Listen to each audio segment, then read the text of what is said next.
Okay, I think we're all set. Wait, no, let's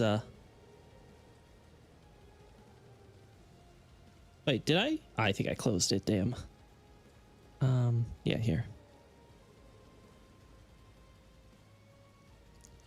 Uh-huh. Do they have it here? All right, so there's we have the rotting corpse stuff. Ah, there we go. All right, this is the most important thing for me. Howdy, Xavier. Good to see you. All right, so let's bring up this list. Okay. Okay, we're all set, I think. Ooh. So when it comes to Limgrave, I'm pretty sure this is the only spot. Right. Like, it's only in this... Yeah, I don't think it's even in this area. It's like only around here. There we go.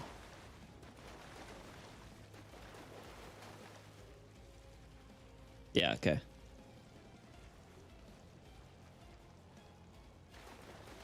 Obviously, somehow look creepier at ×5 speed, you know? Still on the hollows? Yeah, my brain still got that in the mind. Okay, so we have them just here in Limgrave. I don't think they're anywhere else on the Limgrave map. They're in Weeping Peninsula, apparently. Where? Morn Castle. I can... Yeah. Yeah, Wiki's not mentioning Morn Castle. I should have gone to the JP Wiki for this one. I think it would have been more accurate. Actually, no. JP Wiki doesn't have enemies lists individually. Shit. Yeah, I'd have to use this one. Damn. Oh, well. That'll be up here, right? Because, yeah, I'm pretty sure here in Morn Castle is the only place on the Weeping Peninsula.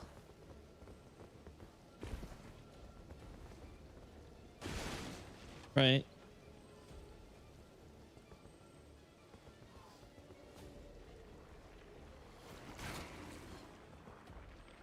Yeah. Also, technically, only time a quote-unquote exterior area doesn't have any of the birds and stuff, which makes sense because, you know, they were tortured indoors. They're crawling out from there right now. But yeah, I'm pretty sure this is the only time we get the crawling carrion here. Not now, Choky. I'm having the honor and privilege of watching my glorious King Drake May in the first playoff game of many in his long and illustrious career. God bless New England. No problem, Nick. Don't let me stop you. You go campaign for New England or whatever. Whatever it is you football fans do. Am I crazy? I thought there was a way down from here. I guess not. I guess I just dreamed it.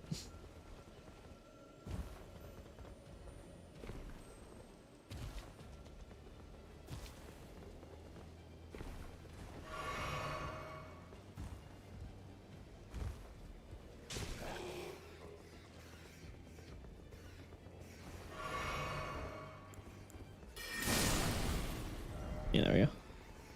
I could have sworn there was more crawling carrion, but I guess not. Okay, so I think that's it. Tombs Ward Cave.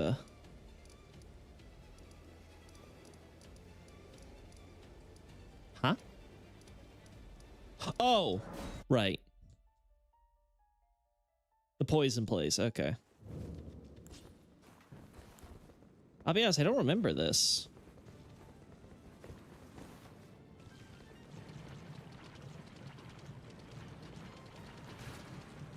Oh. Oh, that's why, because they're on the ceiling. Oh, they're a poison variant too. Okay.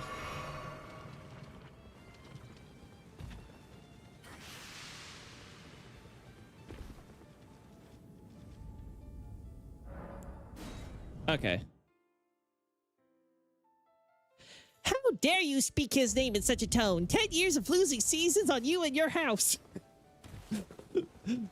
I don't care about losing seasons. All right, let's see. Redmane Castle. Well, we already know the ones in Redmane Castle. We verified those plenty of times, so that's fine. Wraithblood Ruins. That one we also don't need to verify. That one's pretty self-explanatory. Wyndham Catacombs. I recall, again, just to confirm, I'm pretty sure they're only in the flooded chamber.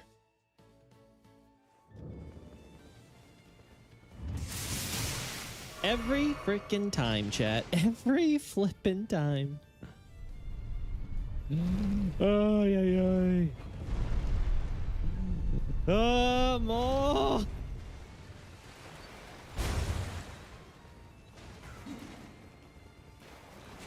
Yep.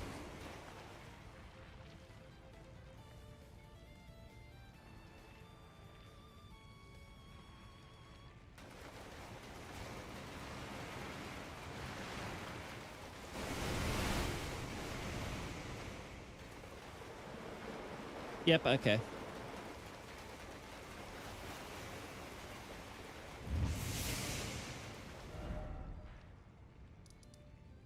All right, so Wyndham Catacombs. Seawater Cave. That's another poison type, I think, right?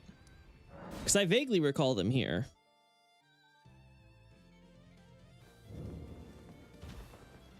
Like I said, this is gonna be a short one because I really am just trying to reconfirm my memory on all this.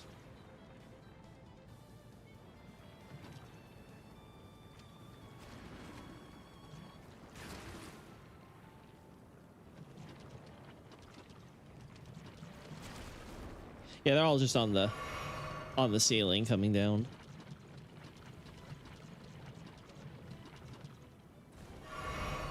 All right, so next would be Minor Erdtree Catacombs. We confirmed that ourselves, right? That one's in the rot. Am I misremembering? I thought there were also some in Caelid Catacombs.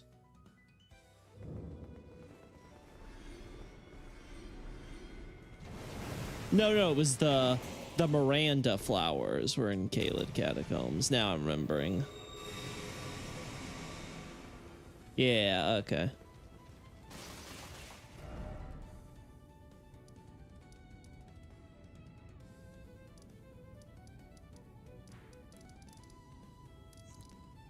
And then Consecrated Snowfield. Oh, this one's gonna be tough for me. Wait, no, it might be the blood ones. Right? Like...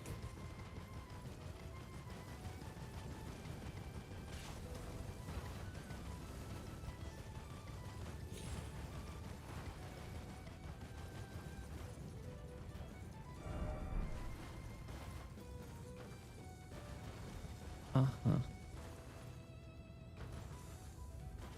Uh-huh.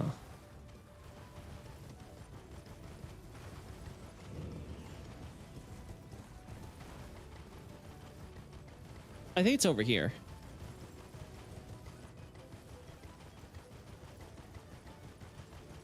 Right, like we get past these room bears.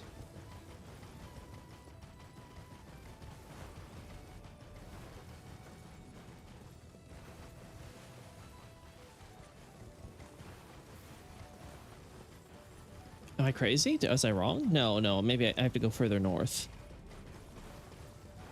Because we haven't hit the... Yeah, it's further north. I didn't go far enough, chat. Yeah. Woo! Oh, that was close. Almost had the first death of the stream. We actually might have confirmed it was a Loki stream. I almost beat the imposter allegations. We can't have that. Oh no, this isn't even a blood type.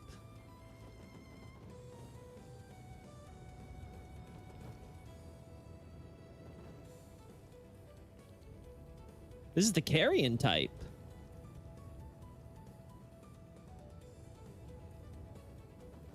Oh.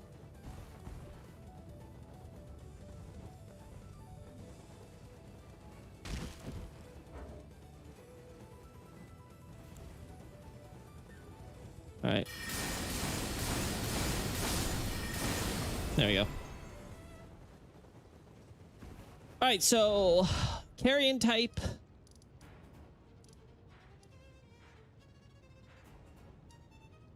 Carrion type.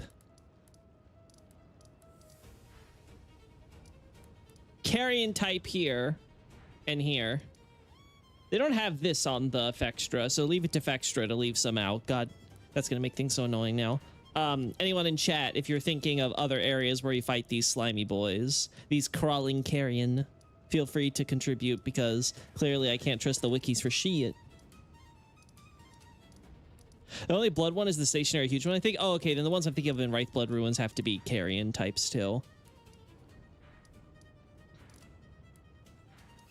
In fact, let's go there just to confirm it.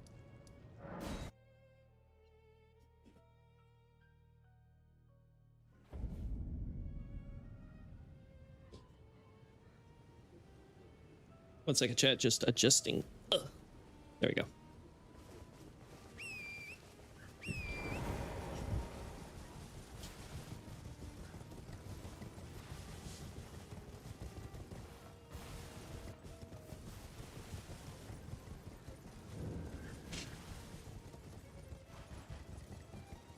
There we go. Yeah, they're all carrion types. Yeah, I thought they were red blood types, so no, it's only the big ones that are like that. Okay. All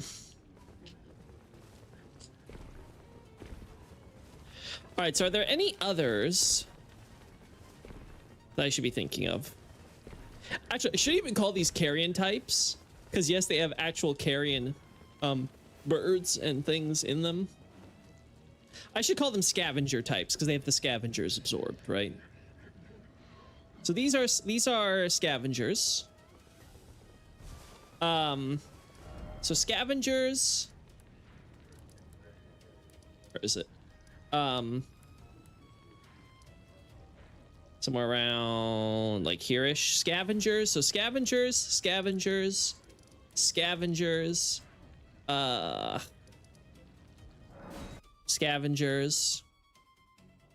I'm 99% sure.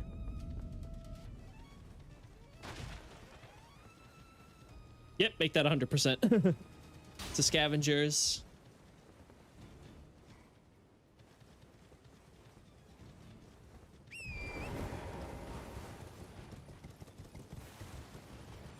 All the way leading back to here. But it itself is a pile of carrion. A carrion with carrion. Doesn't that make it like a double carrion? It's actually carrion, you see. It's not carrion, it's actually carrion. We've been wrong this entire time. It's actually Rhea Lucaria lore.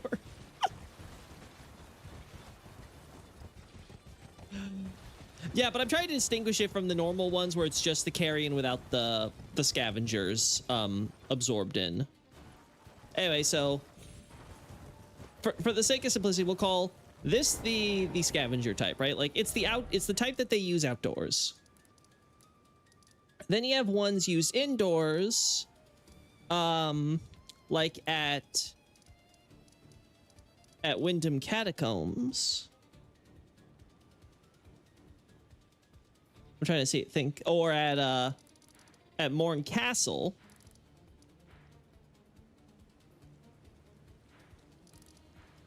I'm gonna have to double check, because I'm starting to be like, wait, are there more carrion in that pool? I don't think there are. I'm pretty sure it's just the Rotten Hollows and the crab, right? I might be. Oh God, I might be wrong now. I just don't remember. No, yeah, they are here. Okay, and they're the poison types. Okay, so there are some that are just in Weeping Peninsula. So the wiki forgot to just list more. They forgot to list this area, the Rotview stuff, and they forgot to list the Morn Castle. Okay, good to know. The Fextra is still Fextra. It is unreliable as sin.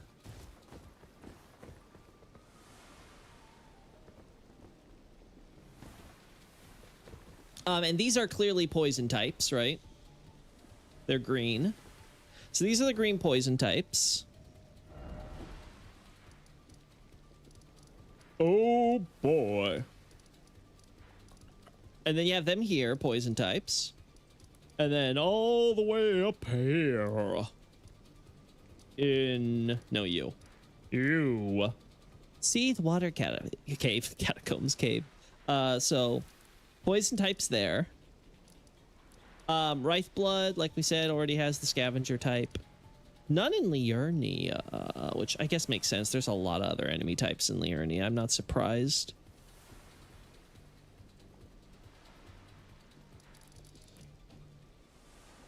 Redmane Castle has the scavenger type.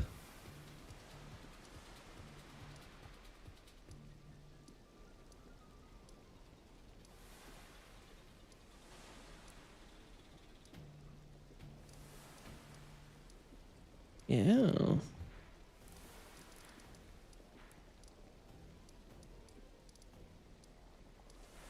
So the only ones that I can think of that'd be of any relevance then would be the rot ones we encounter in minor Erdtree catacombs. I think that's unique. I don't recall any other rot types that we encounter in Caelid. I may be wrong though, so feel free to mention it. But I think we're safe there. It's just here. It's funny how they put like all of them over here and then not another one until you get to Redmane, you know? Area's barren. Barren of carrion.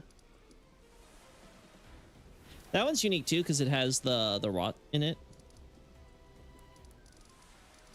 Oh, sorry, I should the kindred of rot, I should clarify, you know? Not just, you know, obviously it has rot, but like, you know, the spawn of rot. The rot spawn.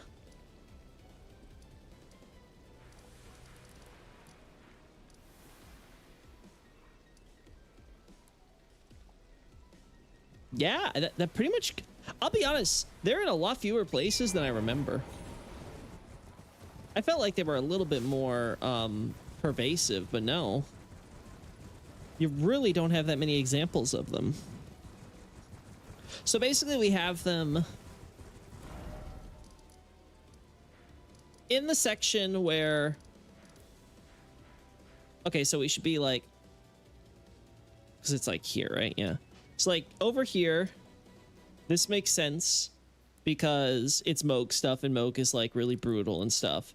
So if we go with the idea that this is the carrion, that's like resentful, like we're following this idea that there's like a deep resentment there, that makes sense. Now again, I don't think the resentment itself is the mechanism. I don't think it's like Dark Souls where like it's a curse of resentment essentially, where like the soul is like sort of reanimating itself out of its strong negative emotions. I think the negative emotion is just sort of the specific trigger for the underlying issue of the life. Like they possess the life, that life is being animated by, in this context specifically, resentment. And that's contributing, but it's not like, you know, it's not the core mechanism is the point. It's more like a contributing factor, right? Kind of like, you know, it's the fuel, but it's not the power generator, as it were, right? It's just taking the resentment of them and like sort of, you know, using that as the means to propel forward the latent life that they already have and that they use to revive anyway. And so it's consistent with Windham Catacombs because the whole flooded chamber disturbing the dead so they rise up out of the ground and stuff, so that's consistent. Seethwater Cave, Tombs Ward Cave, this area here, it's poison. It's obvious why poison would bog them. Same with Minor Erdtree Catacombs and the rot, obvious why rot would disturb it. Minor Morn Castle, the torture, obviously torture would make you very resentful and disturb you, right? Like being like, what the hell, man? I want to double check something because I was going crazy. I was like, did we see any of these guys like laying down and then they get up when we approach or something?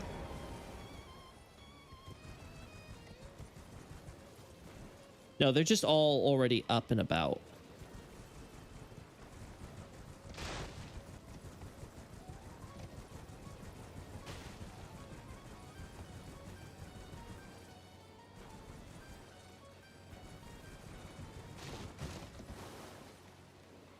Yeah, they're already doing their thing.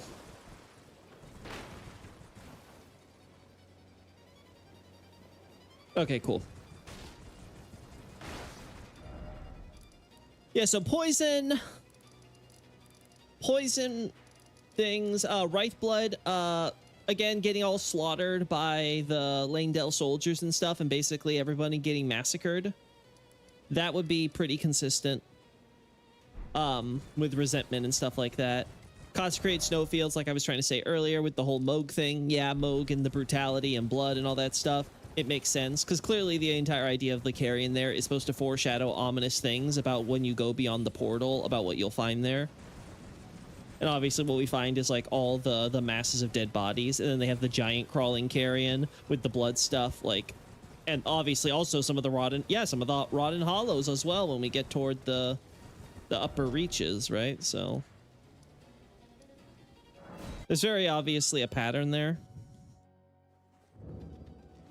So I think it's very clearly the idea that these guys are essentially the same in nature as this, with the added nuance that they are, of course, not really a full corpse, but just amalgamations of different bodies, flesh pieces and stuff that fall off, rotted off, you know, what have you. And that sort of comes together, and so it doesn't really have a consciousness anymore, but it still has life, and it has a will of resentment that is still in there that has helped driving it to operate. So obviously it's not the same as these guys. Now granted, these guys might also be losing their minds, right? Because that seems to be, again, they're like, you know, they're hollows. So much like we see in other cases, them going kind of crazy. I don't remember them doing this little animation thing where they like hold their head in other contexts. So correct me if I'm wrong. I think this is unique to the Mogwin stuff. I think that probably has to do with the whole blood thing, you know? So I'm not going to be like too like hung up on that specifically, but I think the general idea is the same, is that these guys were already dead and rotting when the Broken Order was having them revived, right? And some of them, we also see this, of course, with recently dead, right? Like Dominula with the body piles and things there, or on Gelmir. So it's not just like, or in like Kylum or Keelum. I keep pronouncing that one. It's like Kaiden and Kaiden. It's like, whatever. Like the Keelum ruins. Same thing.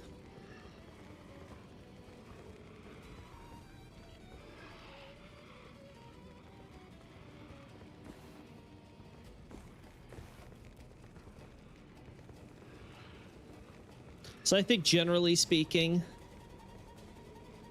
I think I've got these found out. The fact that there's not that many examples of them actually makes things easier, because that's less factors to consider. I don't know if I'll mention every single example. I think I'll just talk about it in like, I could probably sum it up in a paragraph. Maybe two, if it's like, I really want to like mention a few like detailed examples and stuff. Plus I have to I'd talk about the crabs and stuff after that, I'm pretty sure. Because I think it would be, I'd talk about hollows, then I would talk about the carrion as like an offshoot of that. And then we would talk about the crabs and, you know, dogs as well. I would also want to include the dogs there. Though honestly, dogs and crabs might be different paragraphs, because I feel like there might just be enough substantial crab lore to talk about there. It depends on how detailed like I end up getting, trying to explain the whole thing with them hollowed out in one case, but they're not hollowed out in the other, where there's still a bunch of bodies left. Oh, damn. I beat the allegations, chat. This is actually a Loki stream. Damn. Thought I was gonna make you think I got replaced. Curses. You know it's me now. Anyway, so yeah, I think that covers that covers it thoroughly. And with the crawling carrion, yeah, with crawling carrion now done, I'm pretty I'm pretty confident. I think I'll have basically covered all the important bits. I was able to verify, by the way. So, the commoner stuff, yeah, commoner set does mention, it uses the same term you see in Dark Souls when they're talking about insane hollows, which is decent or versus indecent, right? So there's no longer any decent or quote unquote sane. I guess you could also try to translate it as hollows, right? It doesn't really mean that, but that tends to be what it's a byword for. But like we see it in Elden Ring and even in Dark Souls used in different ways. So I wouldn't necessarily say it's 100%, but I think the way it's being used and the way that, I mean, correct me if I'm wrong. Let's go to, yeah, Stormveil will work. I mean, it's not the exact same way. Oh, it's not the exact same way as, say, some of the other enemies we've encountered. But I think it's fair to say these guys look pretty corpsey, right? With that dried out skin and all that stuff, really haggard. Like, these guys don't look like they're healthy. So I think it's fair to classify them as hollows too. Because otherwise, the only thing I can think of when they're saying there are no more decent commoners is because, like, they're all just ragged from the war and stuff. But that just doesn't, like, that doesn't sound like that's how you'd use the language, if that makes sense, right?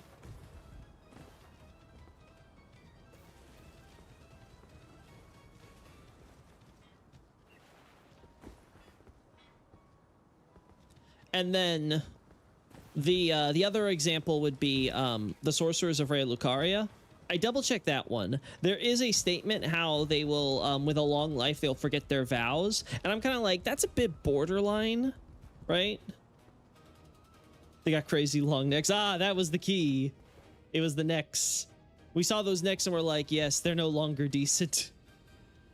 No decent commoner has long neck. Again, technically it's not the term commoner either. They use the term like townsperson or townsfolk, I guess you could also say. Right? But like a town, you know, a citizen of a town, right? Or a city. So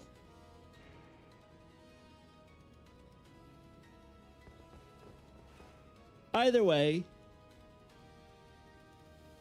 it's very clear they're not in the best of shape.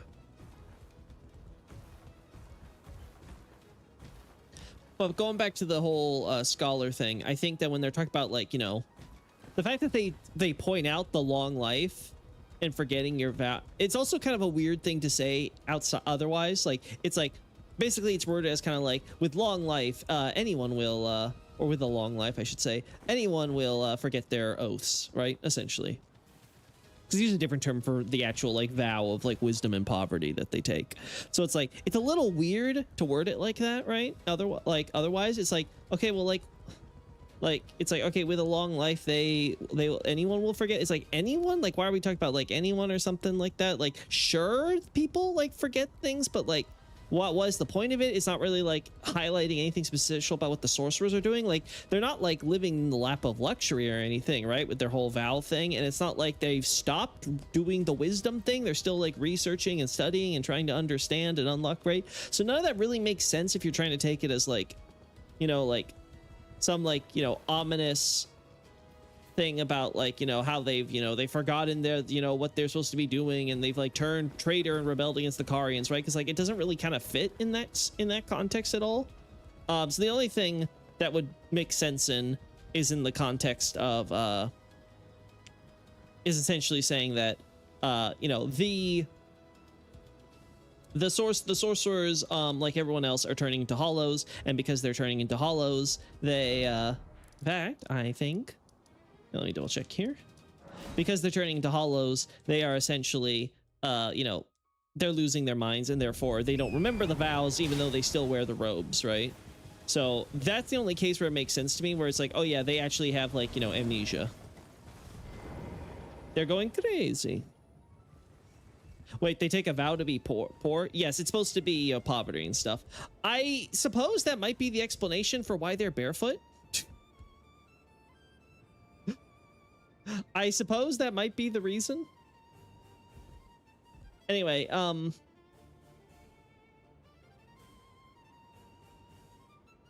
I mean, looking at the skin, they don't look healthy either.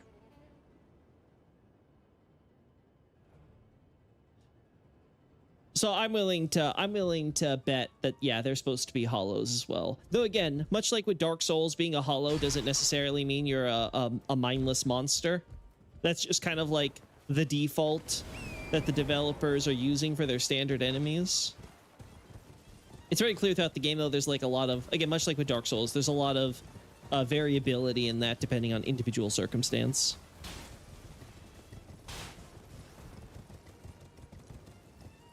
But yeah, technically they're taking a vow of poverty. That is something that I'll be talking about in my astrologer's thesis whenever that gets finished. That was so many other things that would be talked about in there. Honestly, I'm looking forward to when that thesis gets done, because I think that'll be the one I'll be most proud of, because it'll have like all these little like details from like varying different, like it's not just like, oh, I'm covering like a huge swath of the lore. I'm covering like a lot of different angles on the lore, like the data about the trees and the data of the course, the text, and the data on some of the stuff regarding like, you know, the different helmet, mask, and their meaning and etymologies and things like that. And then like, you know, like all that type of stuff. I'm just like, I think it's just gonna be really cool when it all comes together. Why does going hollow give you gray skin? I mean, it doesn't in every case.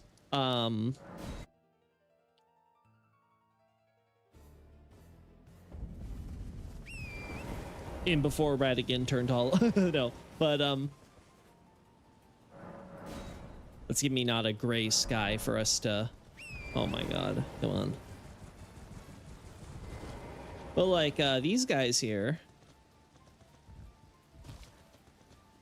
their skin's more like a bluish blackish green, right?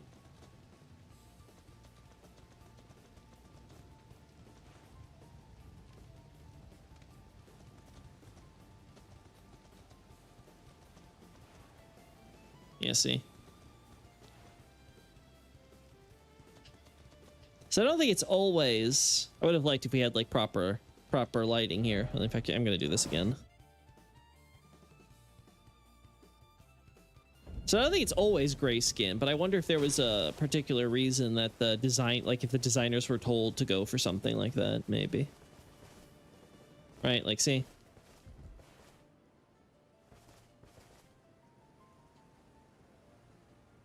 Oh my god.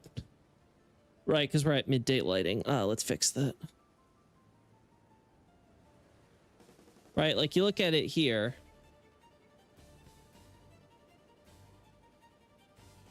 It's got a lot more greens and blues and blacks in that pallor.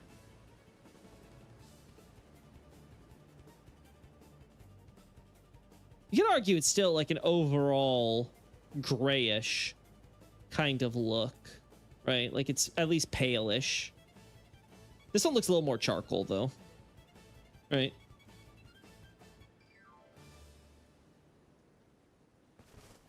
I still consider that along the lines of gray. Yeah, fair enough. I can see that. I'm just trying to point out, like, it's not like just like an ash gray color is what I mean, right? It's not like, say, the color of that fog we had earlier. There's a little bit more in there. Generally, I think, though, the idea is just to drain the body of color and make it look kind of corpsey and dead-like. I think that was probably the general design idea. And knowing Miyazaki, he probably didn't want something that looked too much like a traditional zombie.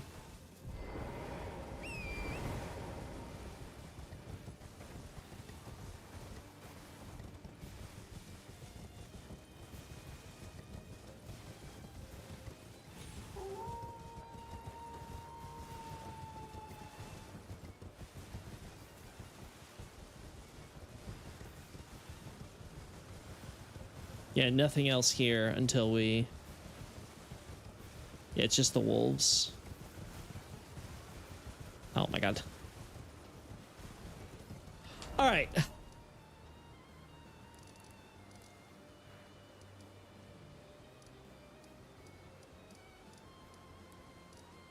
Yeah, I can't think of anywhere else where there are crawling carrion that I may be forgetting. Like, I don't think Mistwood has them. I don't think the underground has any. Which is actually funny when you think about You think there'd be a lot more people resentful about dying to Estelle, you know?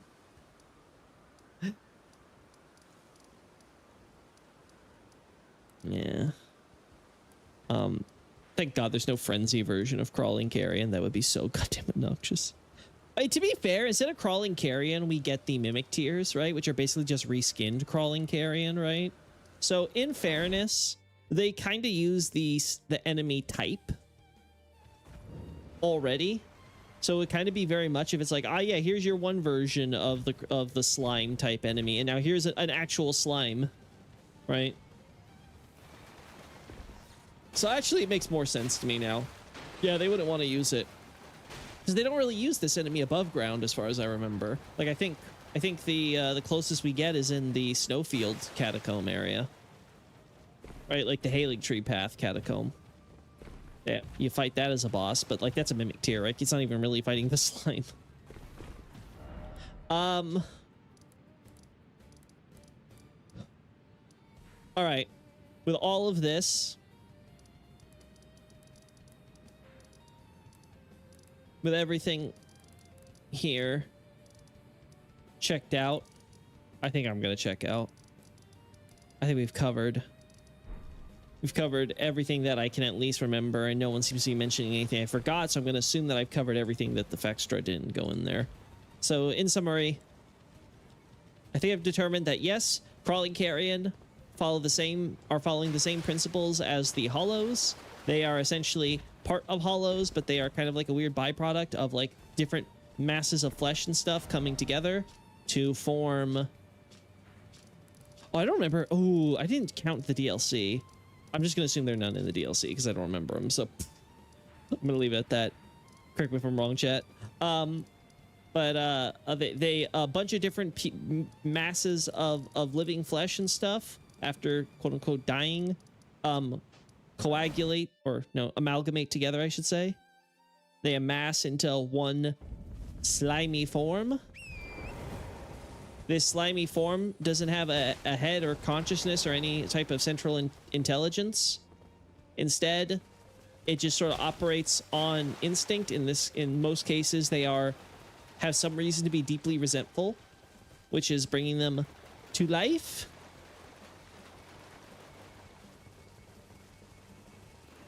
And so they kind of just move around aimlessly as like a hostile force. When they're outside, scavengers come to try to pick them, and they unknowingly end up getting themselves caught up by the carrion, who then absorb them into their mass of flesh after killing them, right? Or I guess you could say killing them in the course of like assimilating them, I should say, into the flesh. And they end up becoming these guys that we see with the wings and the bones and all that jazz, right? Other kinds we see that are in indoor areas, they don't end up with these scavengers, but they still, like, obviously because they're dead flesh and stuff, they collect maggots and things, right? And they're kind of just doing their thing there.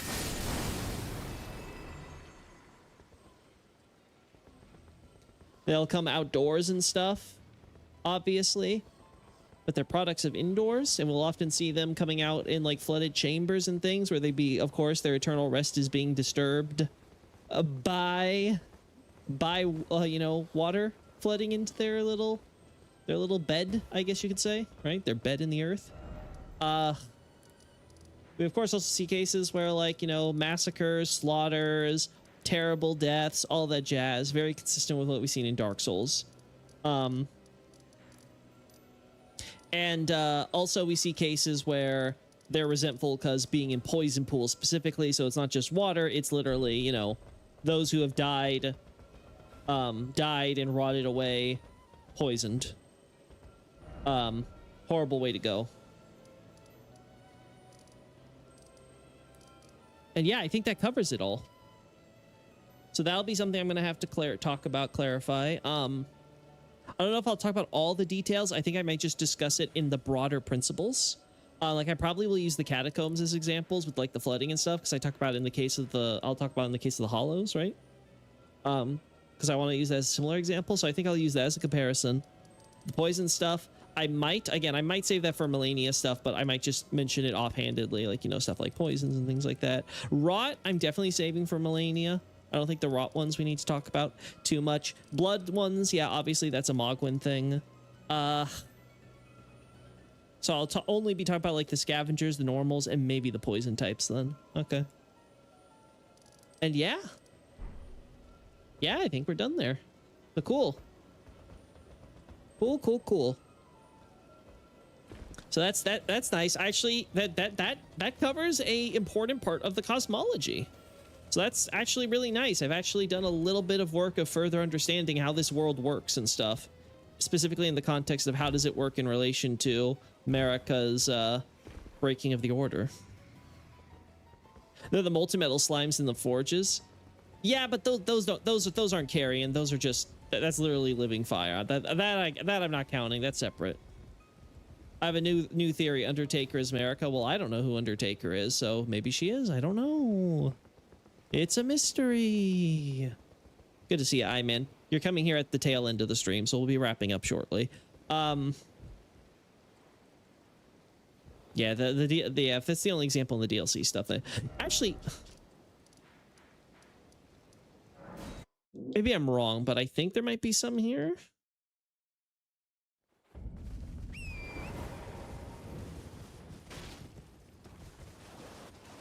Nope.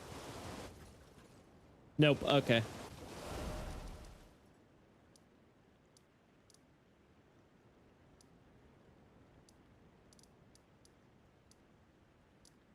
Yeah, not really seeing much of it.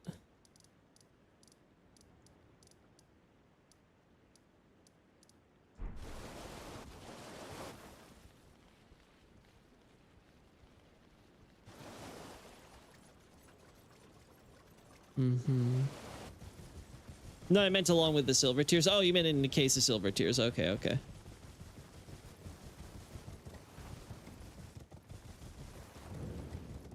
All right, so in... No problem, I'm awake so early because I'm going to the hospital. Well, I hope it's a good hospital visit, man, and not a bad hospital visit, so...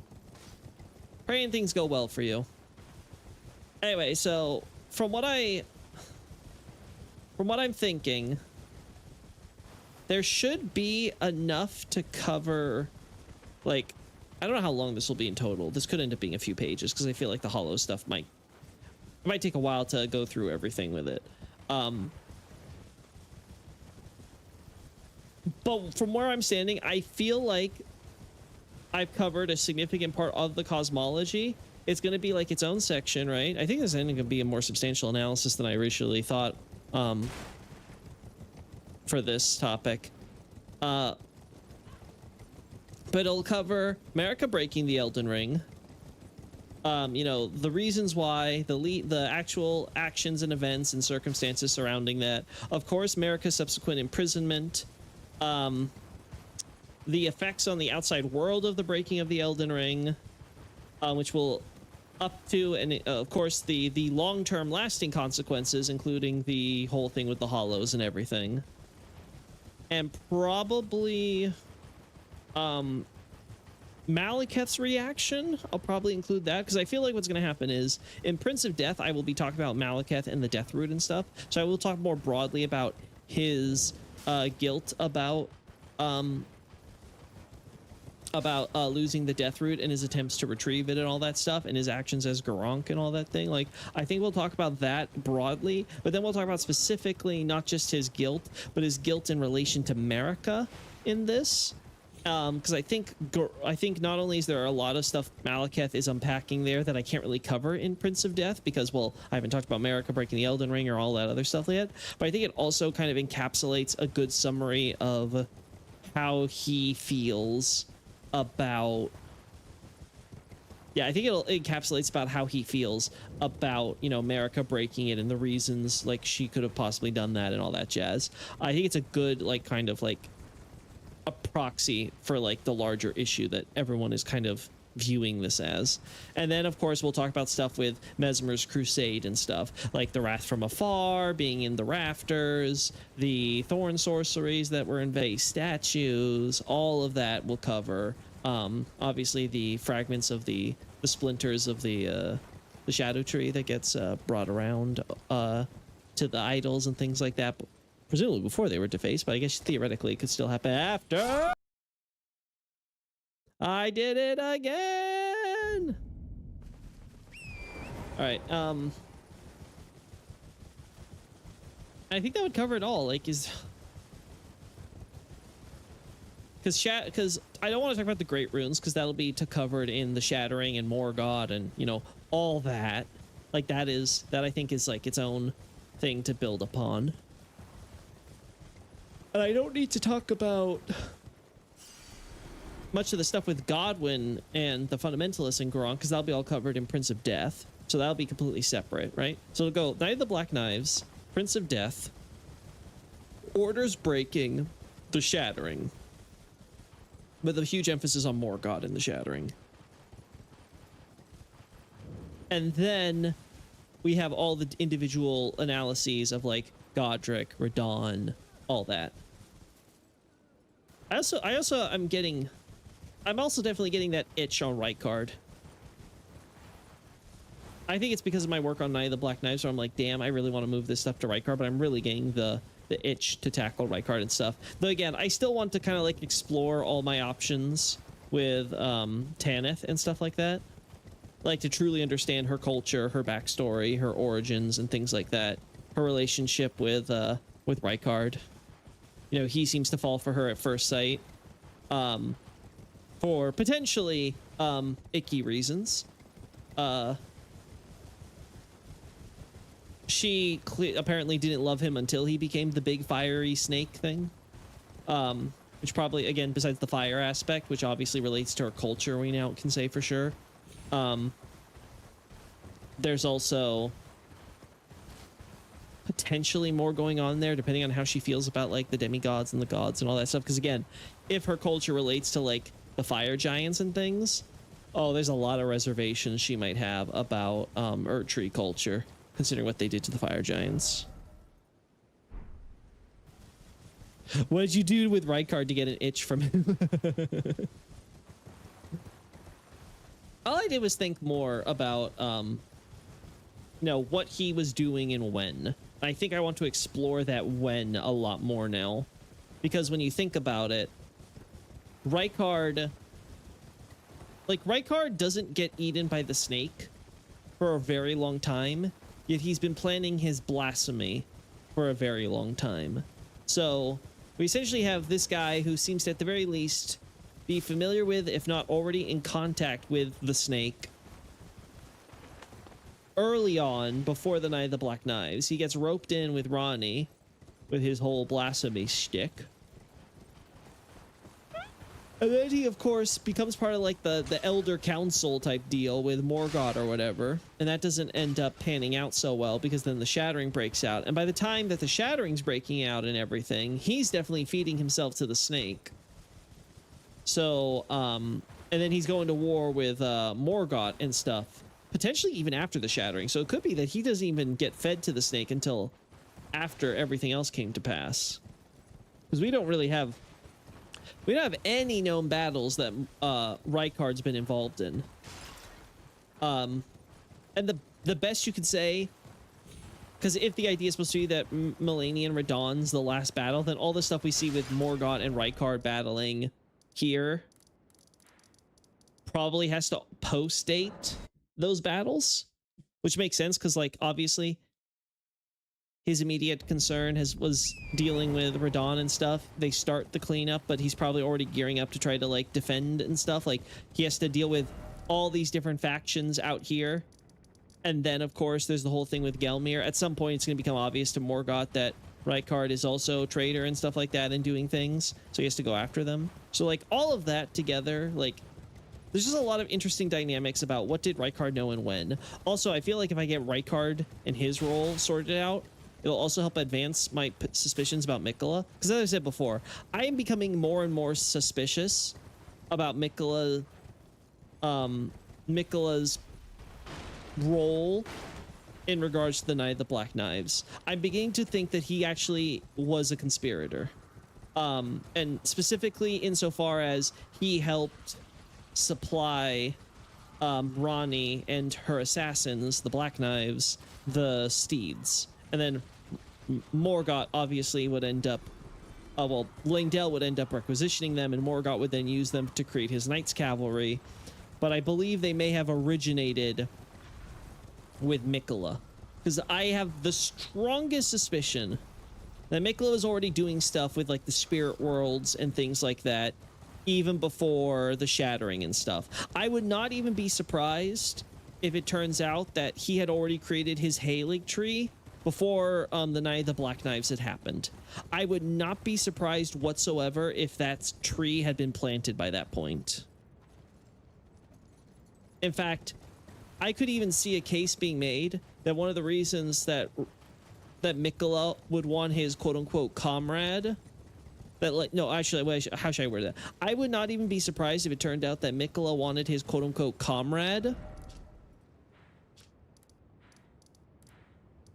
if he wanted that comrade killed as a way to make sure that he had the most control over Castle Sol.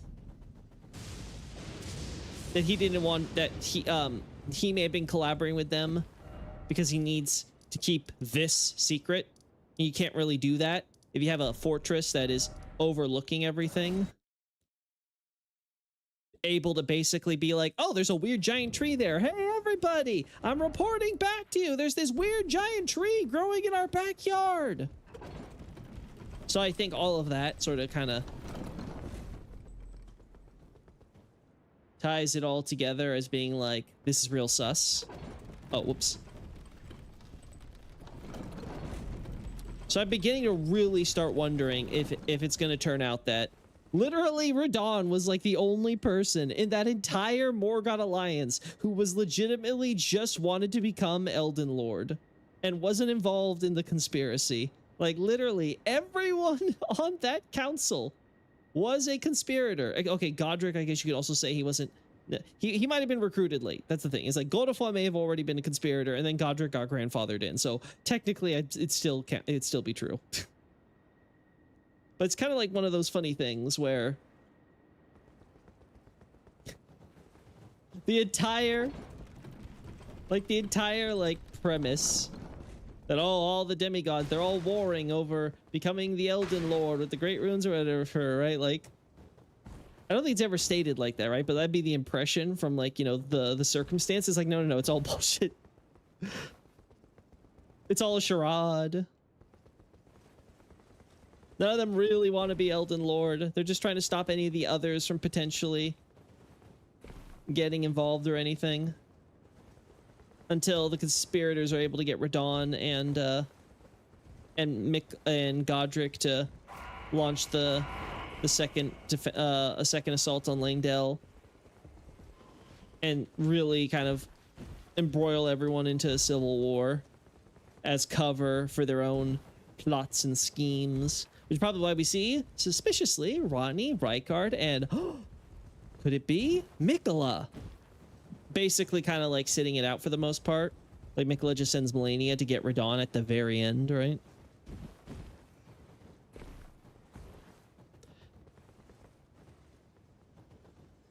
I've returned to inform you that we have indeed secured the dub. Pats are so back, baby. Congrats, Nick. Anyway, so to wrap things up, like I'm saying, I've got a bit of an itch for Rykard. I feel like it'll be good to have because the more I work on Rykard and stuff, the more I may be able to start kind of like nailing down some things on Mikola.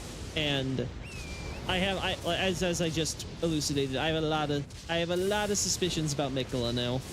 Like I wasn't really like, you know, like I said before the DLC, I was like giving zero attention to Mikola because of the DLC was sure gonna add a lot more and stuff, and I didn't want to like bother wasting my time on that when there was probably gonna be more I would be adding, or would save me time to have to do like, you know, analysis or whatever. But now that that's all covered and done, the creep factor is coming in. It is slowly creeping into my brain, all the stuff that Mikola is doing and why and when and how, and it is it's coming in through Rykard.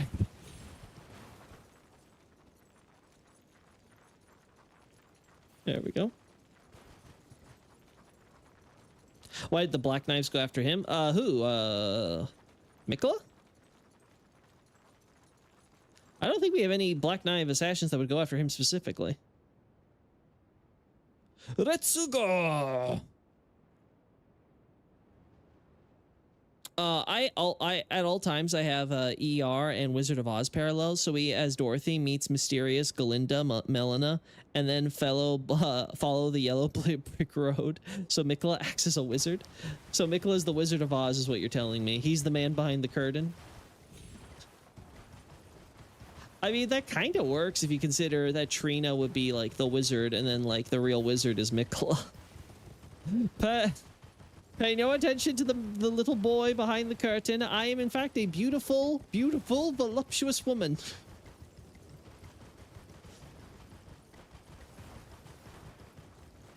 The ones at Ordina. Oh, you're asking about that one. I don't think that was targeting.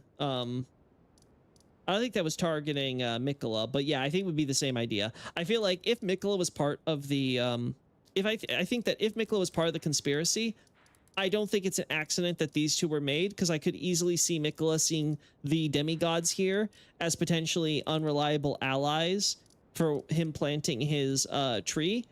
So before any of that gets noticed or whatever, he wants them to get assassinated. They're going to investigate, see nothing's wrong. Mikola comes in, he asserts control over these two areas, and his tree flourishes just fine. So that's what I think, right? Like I said, you can make an argument that the tree itself, maybe it wasn't necessarily planted before the Night of the Black Knives, but definitely by the time afterward. I think probably Mikola had a lot of that stuff planned out already, and he was just needing openings to be able to secure, obviously, the space, but most importantly, the secrecy. Wizard was fake. Mikola as well as a fake god. Yeah, I can see how it all works out. Also, like I was saying, the thing with Mikola is like his relationship with Ronnie, because it very much does seem like Mikola gave Torrent to Melina. Not entirely sure the circumstances there, but Mikola also gave the summoning bell to Ronnie, and it almost seems like it was done expressly to give it to us. I have to double check Ronnie's dialogue again, because I don't remember how she exactly worded it, but there's definitely this impression that that Mikola basically was using Ronnie as a messenger, and it seems really weird to me that he would do this, because like, what do he and Ronnie have to do with each other?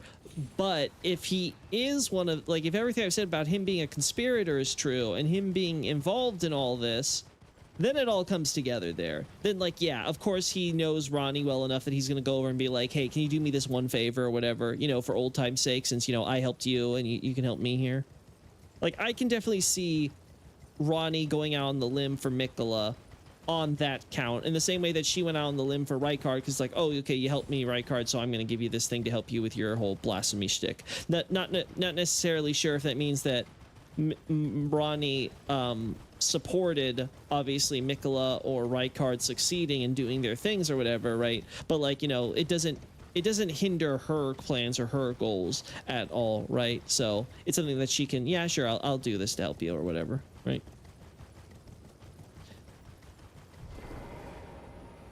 I can do this as a favor. I can honor my bond. Anyway, so that covers basically Mikola the Tickler is the fuck god in his own way. Mikola's Mikola, I think, is going to be a very interesting character to analyze into his totality, I think. I don't think it's going to be the most interesting for me personally, but I think I'm going to like digging into his psychology the more. Like, I definitely see potential there.